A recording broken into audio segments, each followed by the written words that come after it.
예. 보케르토. 예, 뭐 이 한마디 생생캠프에서 알아가도 좋겠죠. 예. 예, 잘 쉬셨어요 어제? 예. 아유, 잘 못 쉬신 것 같아. 잠을 못 잔 것 같아. 예. 그렇지 않아요? 예. 자, 오늘 여러분과 함께 생각해 보려고 하는 것은 거룩한 삶의 기준에 대해서 알아보려고 해요. 거룩한 삶의 기준이 있을 거 아니에요? 여러분 학교에서 뭐 기준 뭐 이런 거 하나요? 요새도 줄 서고 할 때 기준 누가 기준이 되잖아요. 학교에서도 뭐 복장 기준 같은 게 있죠. 기준.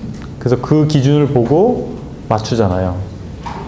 하나님께서 우리에게 거룩을 요구하시는데, 그리고 우리가 거룩한 삶을 살아야 되는데 기준이 없으면 어떻게 사는 게 거룩하게 사는 걸까 모를 수 있죠.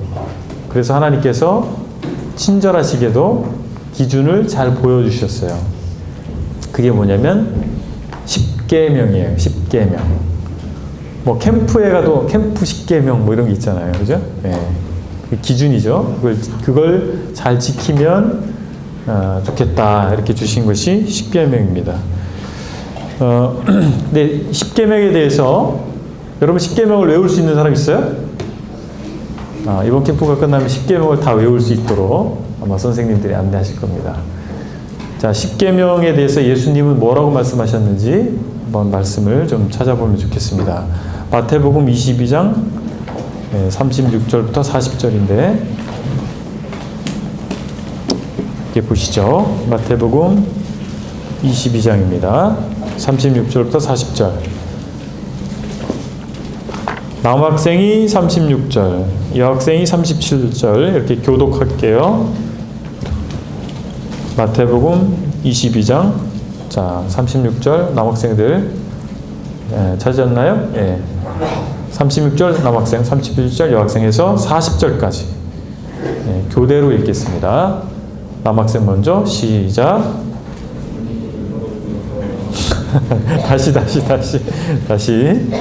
이건 어디까지 내려간 거야? 저 음악을 잘 모르는데 어느 옥터브예요? 이거는 도대체 지하 한 10층 정도 된 것 같은데 다시 도레미파 솔 톤으로 한번 해볼까요? 물인가? 아침에 솔은? 남학생 시작. 선생님 율법 중에서 어느 계명이 크니까? 예수께서 이르시되 내 마음을 다하고 목숨을 다하고 뜻을 다하여 주 너의 하나님을 사랑하라 하셨으니 이것이 크고 첫째 되는 계명이요. 둘째도 그와 같으니 내 이웃을 내 자신과 같이 사랑하라 하셨으니 이 두 계명이 온 율법과 선지자의 강령이니라. 자, 여기까지 읽었습니다. 자, 율법 하면 생각나는 게 10계명이잖아요. 그 율법 중에서 뭐가 가장 큰 계명인가요? 하고 물어봤어요. 예수님에게. 그러니까 예수님이 대답하셨죠. 37절에 첫 번째 중요한 게 주 너의 하나님을 사랑하라. 39절에 내 이웃을 내 자신같이 사랑하라. 그러니까 이 율법을 대표하는 이 10계명을 예수님이 요약을 해주셨어요. 첫 번째 뭐라고요? 네, 하나님을 사랑하라. 두 번째는 이웃을 사랑하라. 이웃은 사람이잖아요. 그러니까 다른 말로 하면 하나님을 사랑하는 것과 사람을 사랑하는 거예요. 그게 10계명이야. 10계명을 요약해 주신 거예요. 오늘 이 부분을 한번 생각해 봅시다. 자, 먼저 하나님을 사랑하라 이렇게 말씀하셨는데, 자, 출애굽기 20장을 보세요. 출애굽기 20장.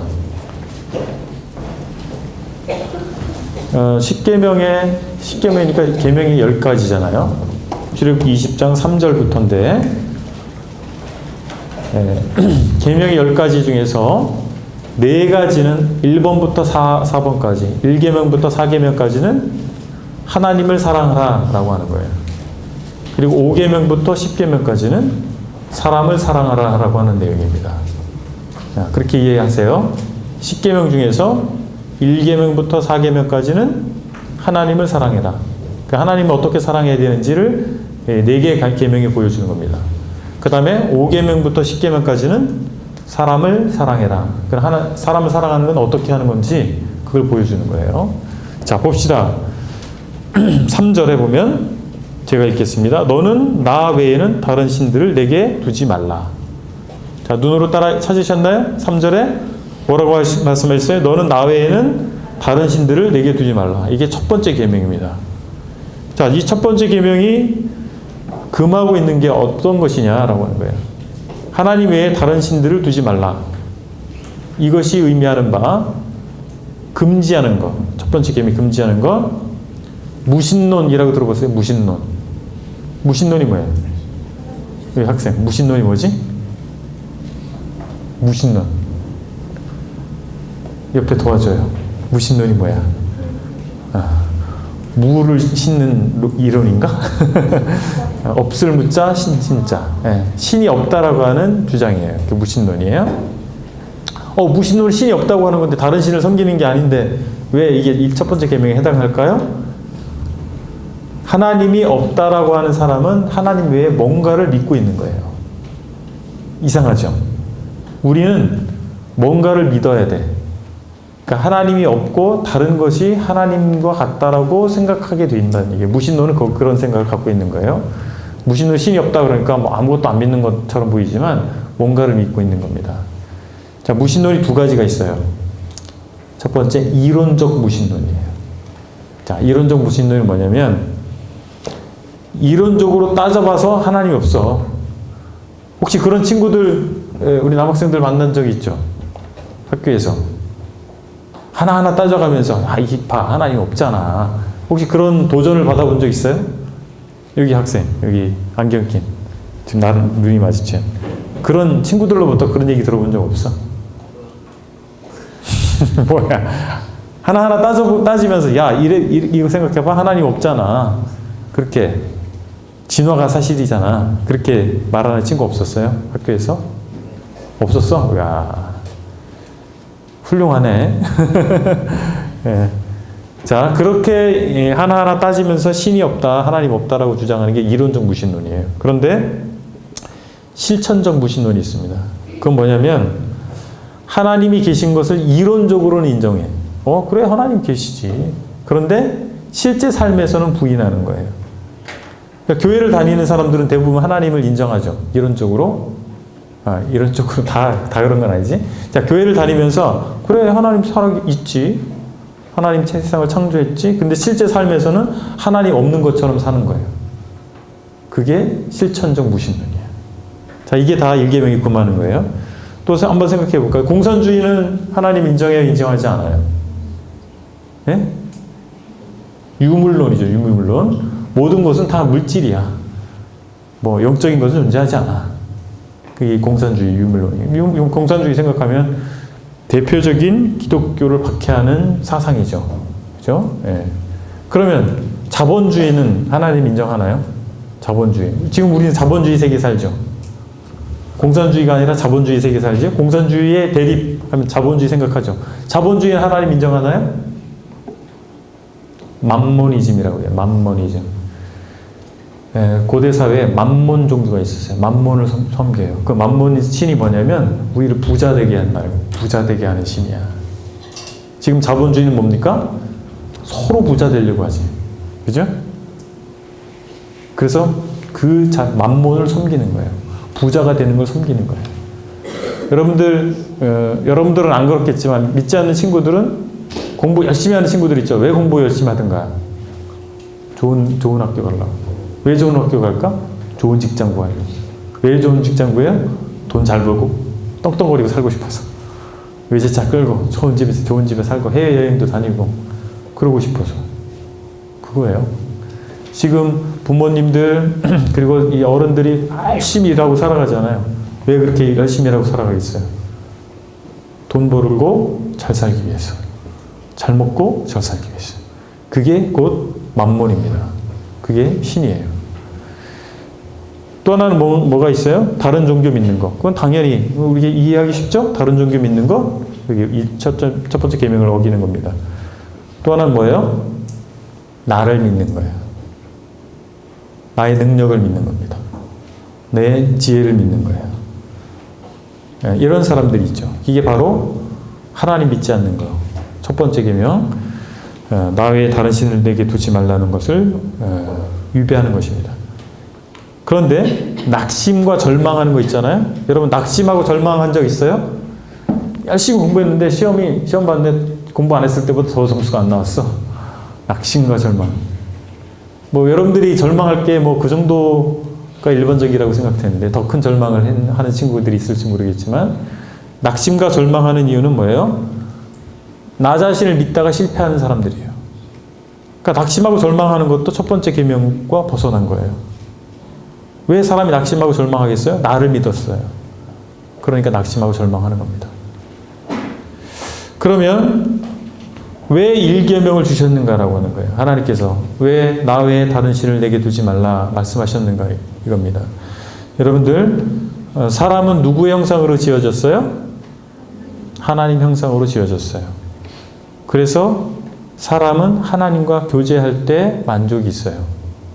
여러분은 누구를 닮았습니까? 여러분 부모님을 닮았죠? 그러나 여러분이 부모님과 헤어지면 물론 지금은 막 헤어지고 싶지. 내 마음대로 하고 싶지. 부모님 막 잔소리하는 거 싫잖아. 지금 그럴 수도 있어요. 근데 여러분 실제로 부모님과 여러분들이 영원한 이별을 한다고 생각해보세요. 지금 당장. 기뻐요? 나 자유다. 해방이다.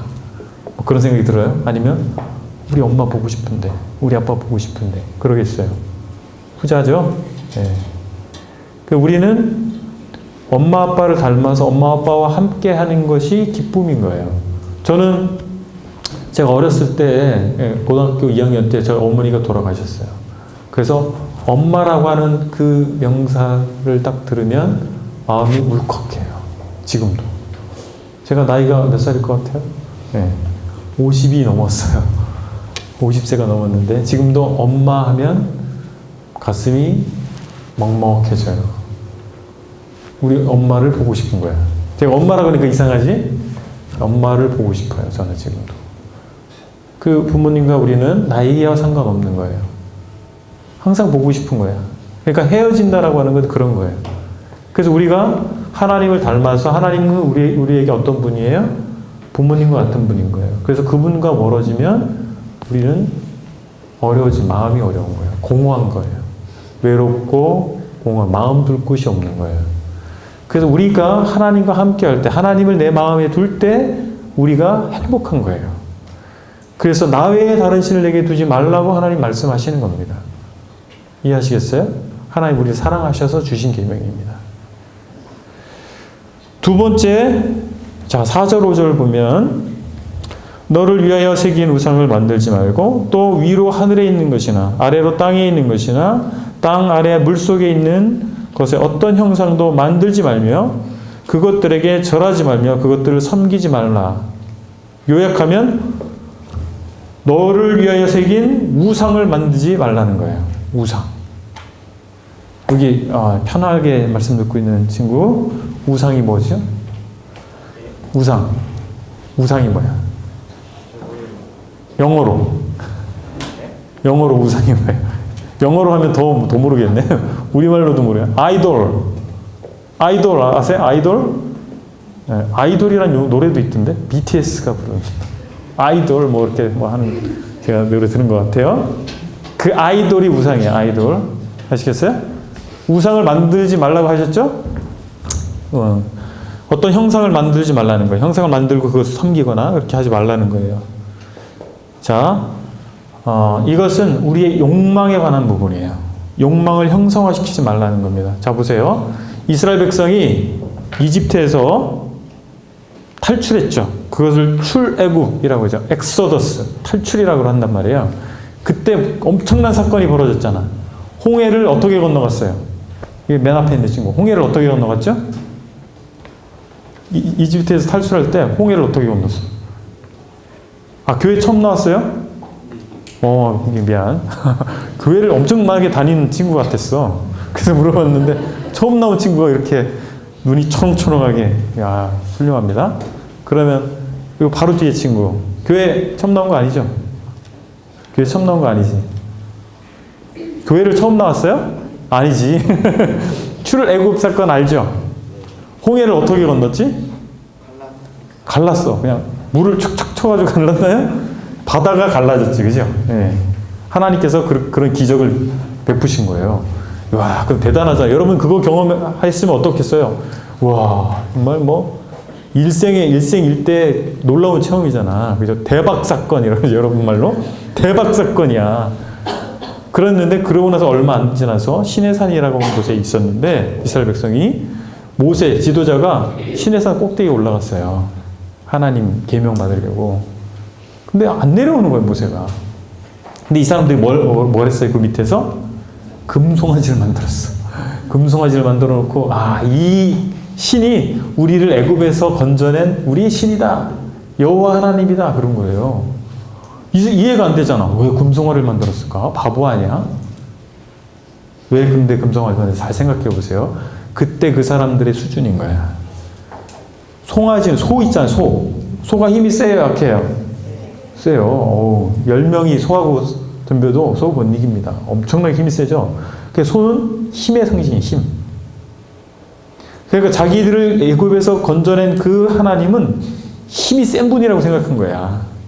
근데 힘이 센 건 뭘까 생각해보고 소가 힘이 세거든. 이해하시겠어요? 보이지 않는 하나님을 믿기가 어려워. 그러니까 힘이 센 소로다가 만들어 놓은 거예요. 그리고 부자가 되고 싶은 거예요. 부유한. 왜냐면 애굽에서 종살이 하다가 노예살이 하다가 이제 막 도망 나온 거예요. 도망 나올 때 뭐 집을 가지고 나왔겠어요? 냉장고, TV 가지고 나왔겠어요? 다 놓고 나온 거지. 귀중품 몇 개만 딱 딸랑 들고 옷까지 몇 개만 들고 나왔겠지. 그러고 나서 광야, 이 사막을 걸어가서 약속의 땅이라는 곳에 가서 살아야 되는 거야. 그럼 어떻게 돼요? 거기서 집도 져야 되지, 뭐 냉장고, TV도 없는데 무슨 돈이 있어서 냉장고, TV 살 거면 어렵잖아요. 그죠? 그러니까 이 하나님이 우리를 부유하게 부자 되게 하시는 분으로 기대고 싶은 거야. 그렇게 믿고 싶은 거예요. 그렇게 의지하고 싶은 거예요. 그러면 부자는 뭐가 풍요하면 뭐가 생각나요? 금덩어리예요. 번쩍번쩍 하는 금덩어리. 그래서 금으로 소를 만든 거예요. 송아지를. 그러니까 정말 자기들이 믿을 만한 신처럼 보이겠죠?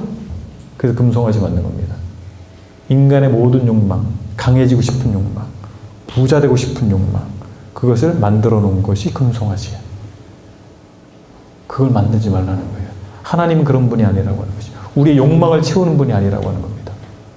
그게 우상이에요. 내 마음속에 있는 꿈틀대는 욕망이 있잖아요. 그것을 만족시켜줄 신을 찾고 있는 거야. 그것을 만들어 오고 싶은 거예요. 형상화시키고 싶은 거예요. 그러지 말라는 거예요. 하나님 그런 분이 아니라고 하는 것입니다.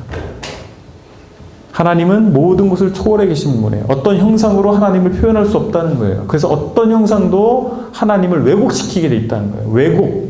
왜곡이 뭐예요? 잘못 알려주는 거예요. 하나님 그런 분이야. 벤츠 자동차가 하나님이 아니라는 거지. 아시겠어요? 서울대학교가 하나님이 아니라는 거예요. 하나님은 어떤 형상으로 표현할 수 없는 분이에요. 시공간을 초월해 계신 분이에요. 여러분, 하나님이 우주를 창조하셨잖아요. 물질 세계를 창조하시고, 그죠? 시간을 창조하시고, 공간을 창조하신 거예요. 그걸 만드신 분이기 때문에 그것을 초월해 계신 거예요. 그래서 우리 이 물질 세계에 있는 어떤 것으로도 하나님을 표현을 할 수가 없는 거예요. 표현하는 순간 하나님이 아닌 거야. 세 번째 볼까요? 7절에 보면 너는 내 하나님 여호와의 이름을 망령되이 부르지 말라. 이름을 망령되이 부르는 게 뭘까? 여러분 이름 없는 사람 없죠? 이름 다 있죠? 네, 이름 누가 지어줬어요? 친구는? 네? 부모님이 이름이 뭐예요? 장은혜. 오, 정말 은혜로운 이름이네. 그죠? 부모님이 이름을 지을 때 아무렇게나 짓지 않았겠죠. 의미를 다 담아서 우리 사랑하는 딸이 이런 사람이 되기를 원하는 마음으로 그 이름을 지으시고 그 이름을 부를 때마다 정말 그렇게 되기를 원하는 마음으로 부를 거 아니에요. 그렇죠? 그 이름이 있다라고 하는 것은 인격적인 관계를 얘기하는 겁니다. 부모님이 그런 인격적인 만남이 있었고 그것을 표현해주고 있는 거예요. 그렇죠? 모든 이름은 그런 거예요. 그런데 그 이름을 잘못되게 할 수도 있죠. 이름이 이상하게 되는 거. 오명이라 하죠. 오명. 신숙주라는 인물 아세요? 신숙주. 세조 반정 이때 세조 편을 들었던 집현전 학사 중에 한 사람이었습니다. 근데 그 사람 때문에 나물 이름이 생겼어요. 숙주나물이라고 있어요. 숙주나물. 숙주나물이 원래 숙주나물이 아니었거든요. 그 콩나물 비슷하게 생긴 거 있잖아. 그죠? 여러분들이 남학생들이 별로 안 좋아하는 반찬 숙주나물. 그 숙주나물이 왜 숙주나물이 됐는지 알아요? 그게 쉽게 상해요. 쉽게 쉬어. 그래서 숙주나물이 된 거예요.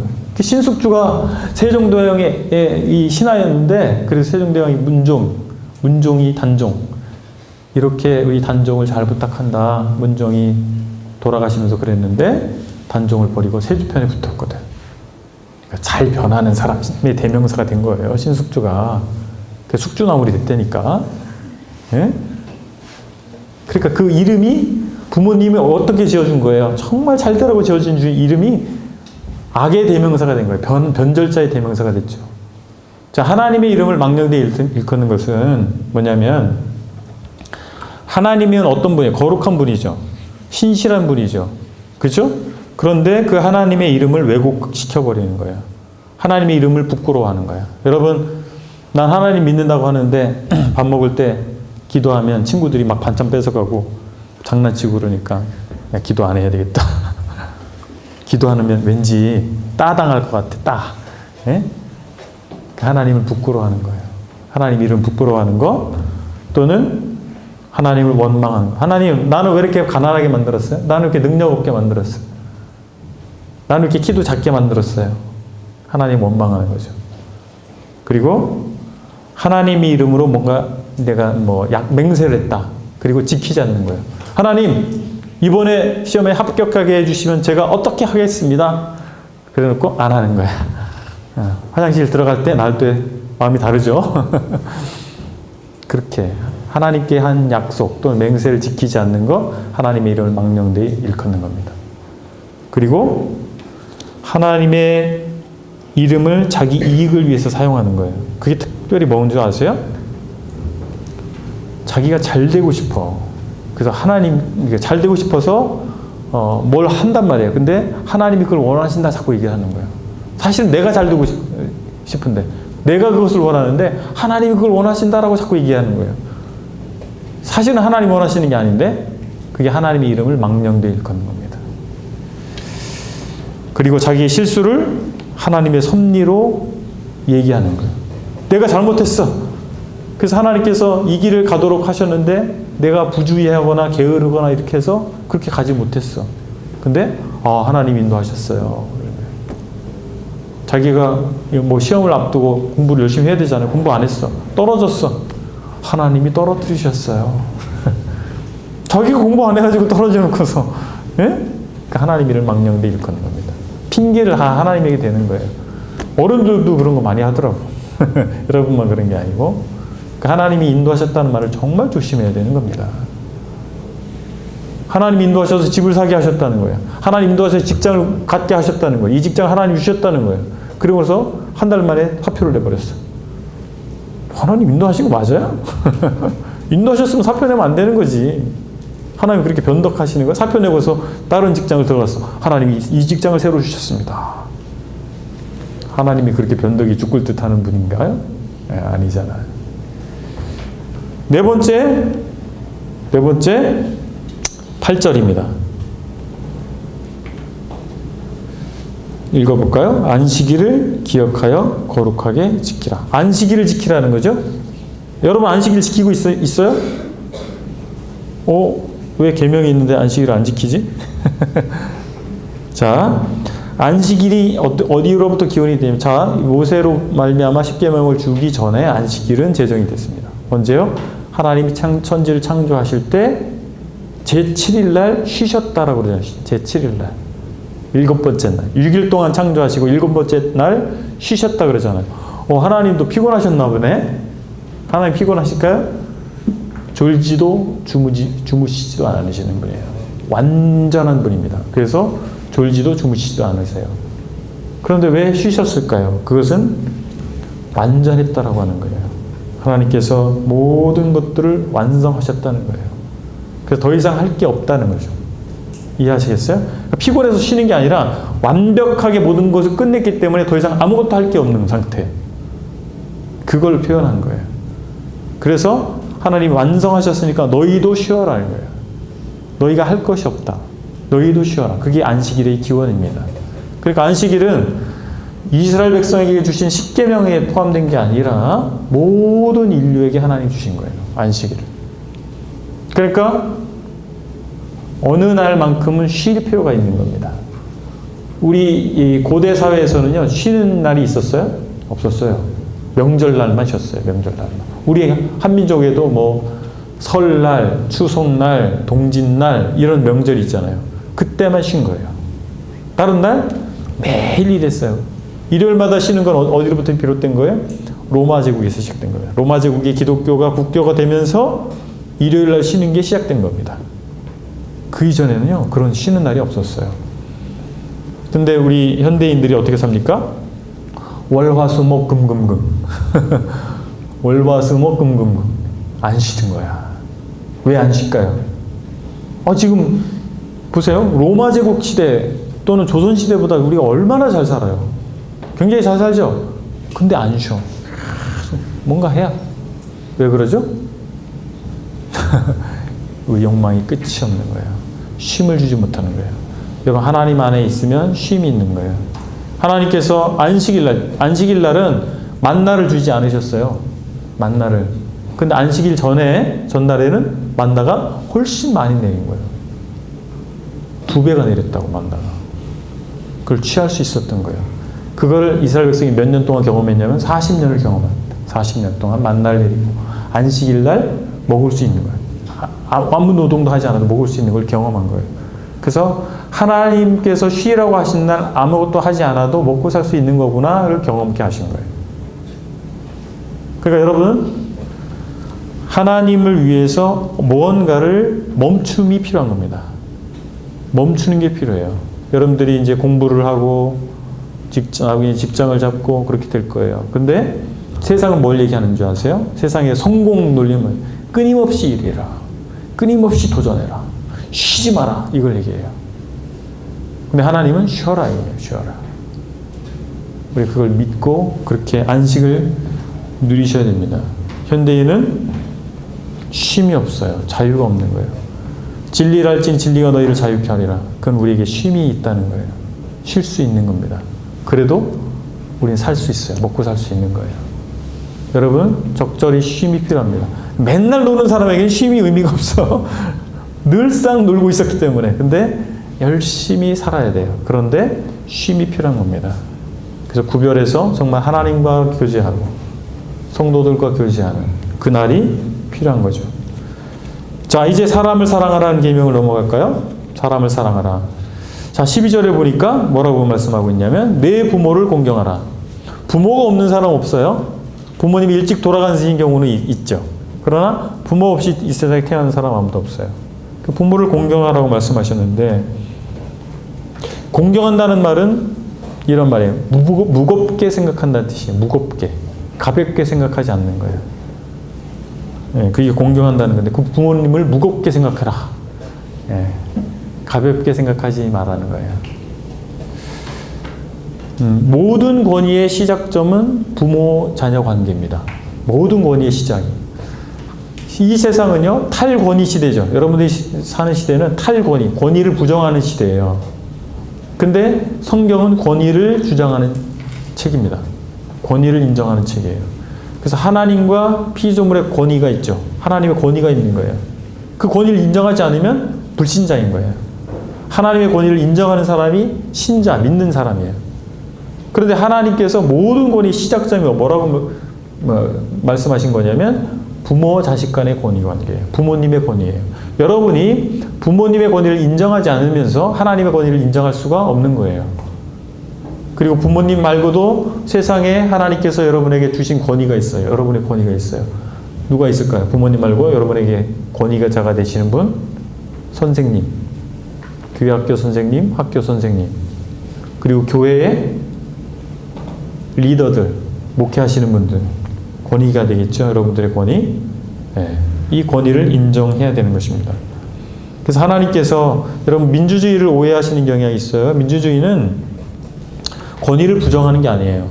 권위를 얻는 방법과 그리고 그 권위를 행사하는 방법을 민주적으로 해야 된다라고 하는 것이지 권위를 부정하지 않아요. 권위가 부정되면 무질서한 거예요. 민주주의가 무질서한 게 아니잖아요. 그죠? 그걸 오해하시면 안 됩니다. 자, 6번째 계명입니다. 13절 살인하지 말라. 우리랑 별 상관이 없는 것 같죠? 이건 직접적으로 사람을 살해하지 말라는 명령입니다. 그런데 살해에 이르기 전 단계들도 다 포함이 되어 있어요. 사람이 어떻게 해야 죽죠? 맞거나 칼에 찔리거나, 그죠? 이렇게 하면 죽잖아요. 그래서 구타는 살해의 전 단계예요. 구타하면 안 됩니다. 남학생들 화가 난다고 이 모자라 같은 자식 친구를 주먹으로 빵, 살해의 전 단계인 거예요. 그리고 이런 말로도 사람을 죽입니다. 말로 괴롭히는 거예요. 계속 나쁜 X야, 이 모자라 같은 녀석아 꺼져버려, 꼴 보기 싫어, 뭐 이렇게 말로 하는 거예요. 그럼 이 사람은 정신적인 충격을 받죠. 그래서 뛰어내리잖아. 그것도 살인입니다. 직접적인 살인이 있고 간접적 살인이 있어요. 성경은 둘 다 살인이라고 얘기하는 것입니다. 임신중절이 있습니다. 임신중절. 낙태라고 해요. 낙태. 아이를 뱃속에서 죽이는 거예요. 자기 아이를 죽이는 엄마들이 많이 있습니다. 왜 그러면 낙태가 발생하는 줄 아세요? 부적절, 혼인 외의 성관계를 통해서 발생해요. 여러분들이 정말 이 부분에 대해서 조심하셔야 됩니다. 그 선을 넘어서는 안 되는 거예요. 그러면 생명을 죽일 수도 있어. 내 자식을 내가 죽이는 겁니다. 그것도 돈 주고 내 자식을 죽이는 거예요. 성경에서는 정자와 난자가 수정되는 순간부터 사람으로 봅니다. 그게 성경적 관점이에요. 그래서 3개월 전에 낙태 가능하잖아요, 법적으로. 성경은 허락하지 않는 겁니다. 사람을 죽이는 거예요. 자식을 죽이고도 전혀 죄책감을 느끼지 않고 떳떳하게 살아가는 세상이 지금 세상이에요. 어떤 사람이 의사가 이제 산부인과 의사가 있었는데 아이 엄마가 3살짜리 아이를 데리고 왔어요. 근데 뱃속에 아이가 임신을 했는데 원하지 않았대요.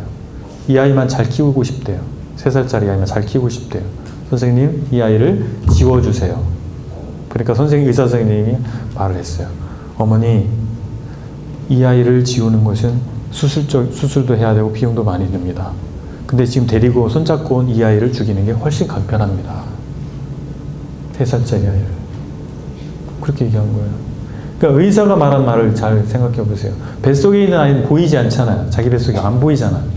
그리고 수술하고 나면 엄마한테 안 보여줘요. 그 시신을 보여주지 않아요. 그냥 쓰레기로 처리해 버립니다. 그러니까 엄마는 양심의 가책을 느끼지 않고 죽일 수 있어. 그럼 의사가 그 현실을 얘기해 준 거예요. 3살짜리 손잡고 온 아이를 죽이는 것이 훨씬 간편한 방법입니다. 이 아이를 죽이는 것과 똑같은 죄죠. 똑같은 잔혹한 살인행위죠. 그래서 그런 일이 발생하지 않아야 되죠. 분노와 욕설이 있죠. 욕하는 거, 화가 나는 거. 여러분 액션 영화 이런 걸 보면 정당한 분노를 가르칩니다. 정당한 분노예요. 저 사람이 내 부모를 죽였어. 내 아이를 죽였어. 그러니까 기관총을 들고 가죠. 그래서 싹 쓸어버리다. 다다다다다다다다다다. 폭탄을 던져 사람이 팍 다 죽어버리죠. 분노를 표출하는 걸 정당화시키는 거예요.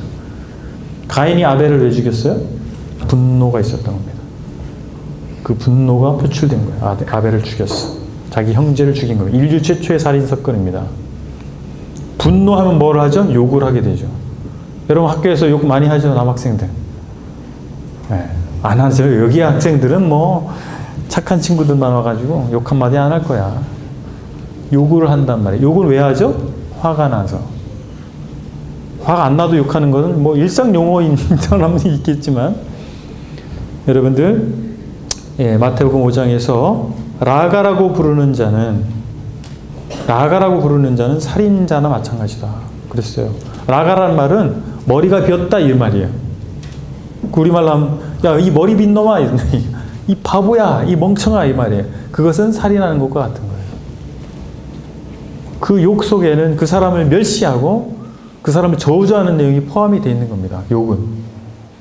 그 욕하는 것을 우습게 생각하지 마세요. 말은 힘을 가지고 있는 것입니다. 말이 사람을 살리기도 하고 죽이기도 하는 것입니다. 결혼식 할 때 성혼선언을 하죠. 주례사가. 성혼선언. 이 결혼은 하나님 앞에서 합당하게 이루어졌다. 이 사람 이제 부부가 됐습니다라고 선언하잖아요. 그 전에는 부부가 아니었다가 선언을 하니까 부부가 되네? 말은 힘이 있는 거예요. 법정에서 판결을 내립니다. 뭐, 변호사가 있고, 검사가 있고, 막, 검사는 고소를 하고, 변호사는 변호를 하죠? 그래서 판사가 얘기합니다. 피고 A, 누구는 어떤 죄의 이 기소 사건에 대해서 유죄임을 인정합니다. 징역 3년. 딱 말이 끝나는 순간 이 사람 징역 3년 사는 거야. 그죠? 말에 힘이 있는 겁니다.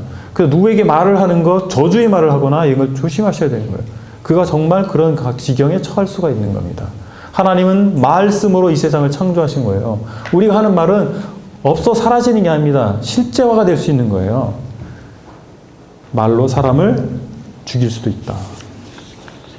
사람을 사랑해야 되잖아요. 우리는 사람을 사랑할 책임밖에 없어요. 누구를 저주하거나 죽일 수 있는 권리가 없어요. 우리는 사람을 사랑할 책임밖에 없어요.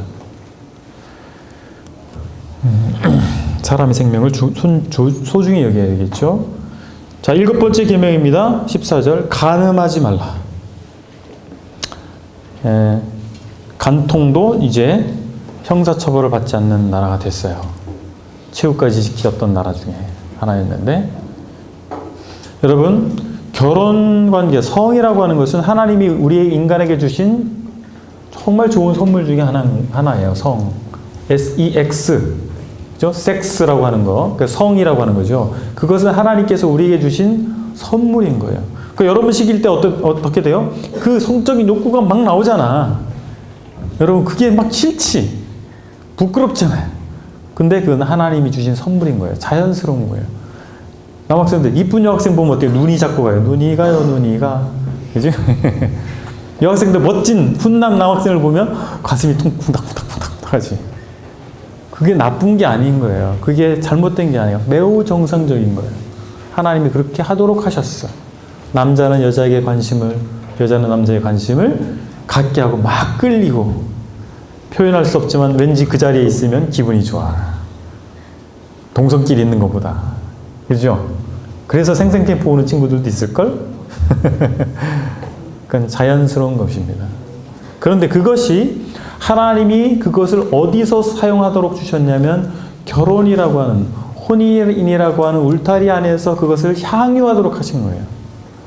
근데 하나님이 주신 선물들을 사람들이 많이 왜곡시키고 변절시켰어요. 성도 마찬가지야. 그래서 혼인 울타리를 뛰어넘어서 자기 마음대로 사용한 거예요. 남용이라고 그러죠. 남용. 그게 죄인 거예요. 그걸 뛰어넘는 게 죄예요. 여러분 시기는 지금 혼인을 할 수 있어요? 없어요? 우리 남학생 지금 결혼하자고 누가 그러면 어떡할 거야? 못할. 나 아직 준비가 안 됐습니다. 그럼 3년 후에는 가능할까요? 안 돼. 3년 후도 아니야. 3년 후 가능한, 여기 뭐 고등학교 3학년은 3년 후 가능합니다. 준비가 됐다면. 근데 준비가 만만치 않지, 요새. 예. 그래서 성의 활용은 혼인 안에서. 미리미리 그걸 하려고 하지 마세요. 그것을 자극할 만한 것들을 조심하셔야 됩니다. 특별히 음란물을 조심하세요.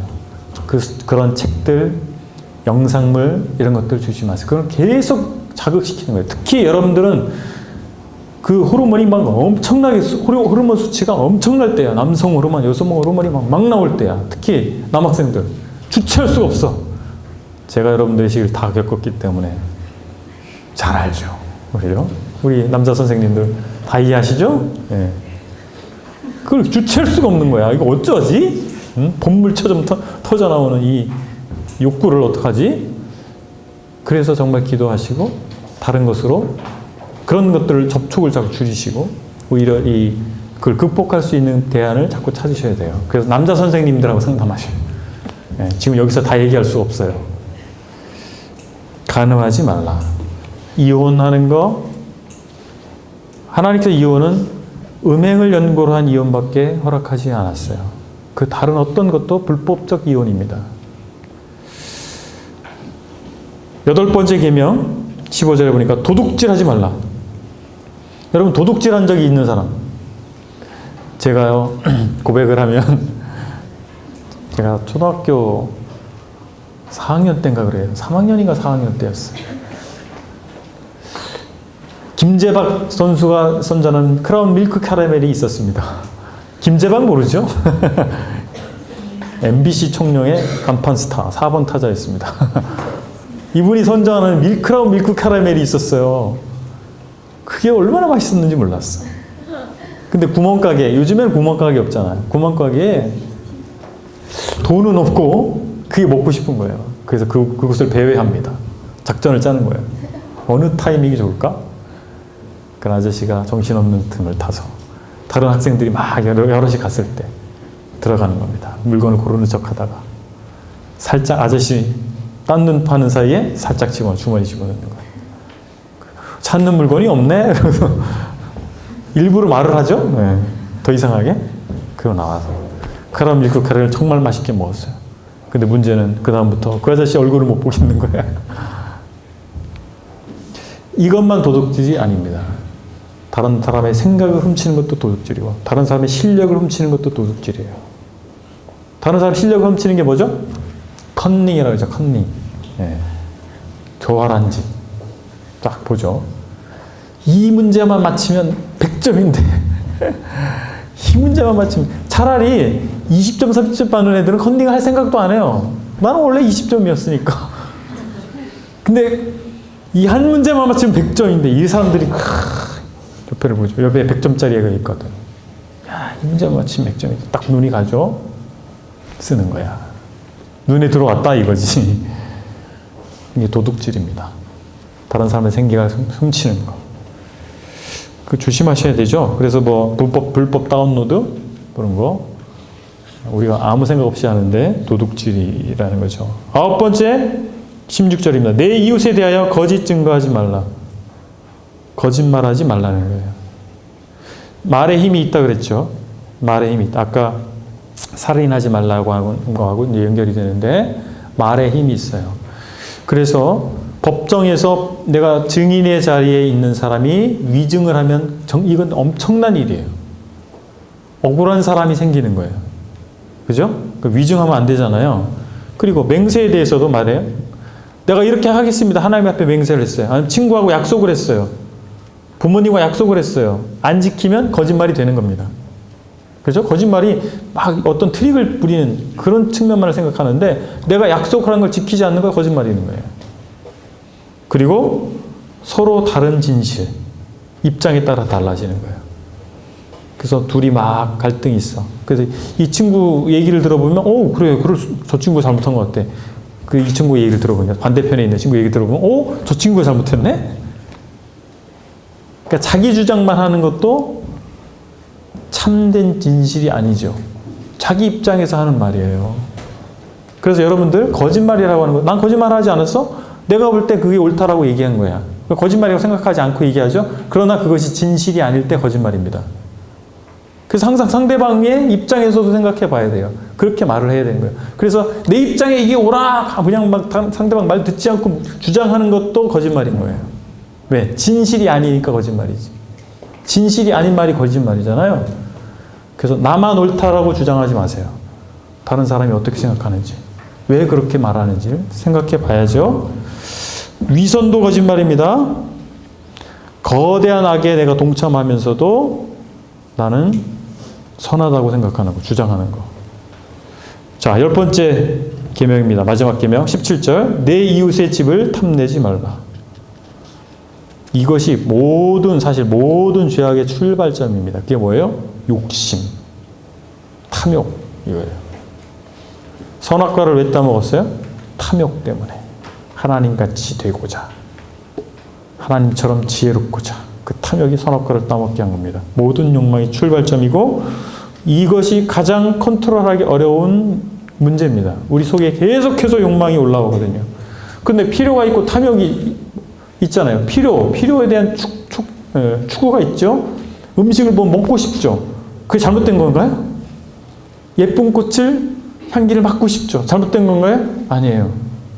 하나님께서 주신 것. 성욕도 잘못된 게 아니에요. 그런데 그것이 원칙에 맞지 않고 원칙을 벗어날 때 탐욕이 되는 겁니다. 하나님의 기준을 벗어날 때 탐욕이 되는 거예요. 욕심이 되는 거예요. 그러니까 여러분들 인류사의 발전은 그 욕구가 있었기 때문에 발전해 왔어요. 자동차가 왜 만들어졌죠? 더 안전하고 편하게 가고 싶어서. 말이 끄는 것은 말이 피곤하면 못 가잖아. 그죠? 그거와 상관없이 가고 싶어서 자동차가 발견된 거예요.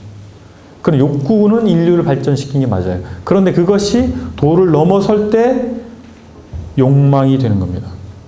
하나님과의 관계가 방해가 받는 거예요. 그것이 필요에 대한 욕구가 아니고 욕망이 되는 것입니다. 여러분들 공부 열심히 하는 것이 하나님과의 교제를 방해한다면 그건 욕망을 추구하는 겁니다. 돈을 버는 것이 하나님과의 관계를 방해한다면 그것은 욕망이 되는 것입니다. 탐욕이 되는 거예요. 회사에서 열심히 일을 해. 일 중독자, 워커홀릭. 회사에서 난 넘버원이 될 거야. 주일날 교회도 안 가. 성경도 안 봐. 그거는 탐욕입니다. 성실한 게 아니에요. 우린 열심히 살아야 됩니다. 그러나 그것이 하나님과의 교제를 방해하는 것까지 나아간다면 그것은 욕망이고 탐욕인 것입니다. 우리는 가난한 이웃을 생각해야 됩니다. 그리고 우리 사회를 생각할 줄 알아야 돼요. 나만 잘 먹고 잘 살고 내가 편하니까 That's okay. 그렇게 생각하면 안 돼요. 근데 나는 40만 원짜리 패딩을, 롱패딩을 입지만 내 친구는 그냥 싸구려 시장에서 파는 옷을 입고 다녀야 돼요. 나는 부모님과 함께 해외여행을 가지만 그 친구는 휴가를 한 번도 가본 적이 없는 친구가 있을 수 있습니다. 없을 것 같죠? 있어요. 그 친구는 말을 못해. 친구들이 다 그러고 다니니까. 이웃을 생각해 봐야 돼요. 내 친구들을 생각해 보셔야 됩니다. 제가 이 말 한마디만 하고 마칠게요. 제가 중학교 때 우리 반에 소년가장이 있었어요. 그 친구는 자기 동생과 둘이 살아. 이 친구는 점심시간마다, 우리 때는요, 급식이 없었어요. 다 도시락을 싸왔어요. 점심시간마다 이 친구는 일찍 자리를 떠요. 교실에 있지 않아. 알고 봤더니 이 친구는 도시락을 싸올 수가 없어요. 이 친구가 밥을 해서 아침을 해 먹고 그리고 쌀이 부족해서 도시락을 싸올 수 없어요. 반찬도 없어. 그리고 하루에 2끼 먹는 거예요. 동생하고 둘이 사는 거예요. 근데 우리가 그걸 알았어. 그 친구의 사정을 알게 됐어요. 그래서 이제 도시락, 옛날 사각형 도시락 아세요? 사각형 도시락 뚜껑에 밥을 한 숟갈씩 했어요. 그리고 반찬을 한 젓가락씩 넣었어요. 우리가 60명이었거든요. 이번에 엄청났죠? 네. 60명이었어. 60숟가락이야. 60젓가락이야. 이만큼이에요. 그래서 그 친구한테 얘기했어. 너 부끄러워하지 마라. 우리 함께 먹자. 그 친구가 점심을 굶지 않게 됐어요. 여러분, 그 친구는 누구에게도 말하고 싶지 않았을 거예요. 자기 친구랑 둘이 산다는 거를. 근데 그 친구가 우리가 이제 중학교 3학년이었거든. 3학년 내내 점심을 굶지 않았습니다.